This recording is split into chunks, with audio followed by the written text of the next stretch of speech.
Mga kapatid, ang simbang gabi ay isang makahulugang tradisyon sa mga Katolikong Pilipino.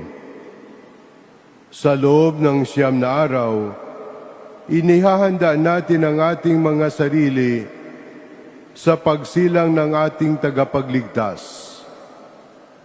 Ipinapaalala rin sa atin ng 9 na araw na ito ang 9 na buwang dinala ng mahal na Birheng Maria si Jesus sa kanyang sinapupunan.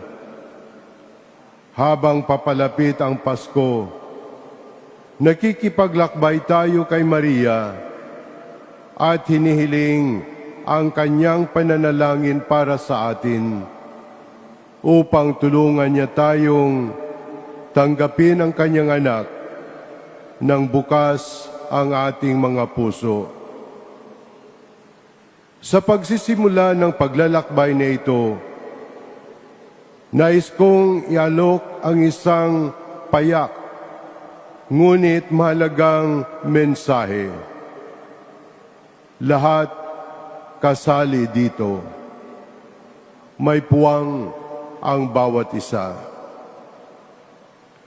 Kung ito ang unang beses mong dumalo sa simbang gabi, ikaw ay malugod na tinatanggap.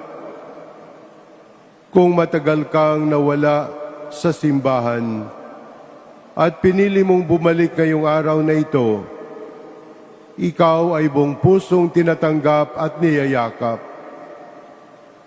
Kung ikaw ay dumating na may dalang pag-aalinlangan, mga tanong o mga sugat sa puso, handog naming ang isang mahigpit na yakap para sa iyo. Ang simbahan ay hindi lamang para sa mga nag-aakalang sila'y karapat-dapat. Ito ay para sa lahat ng naghahanap ng Panginoon. Sa unang pagbasa mula sa propetang si Isaías, ibinibigay sa atin ang isang makapangyarihang larawan. Ang aking tahanan ay tatawaging bahay dalanginan para sa lahat ng bayan.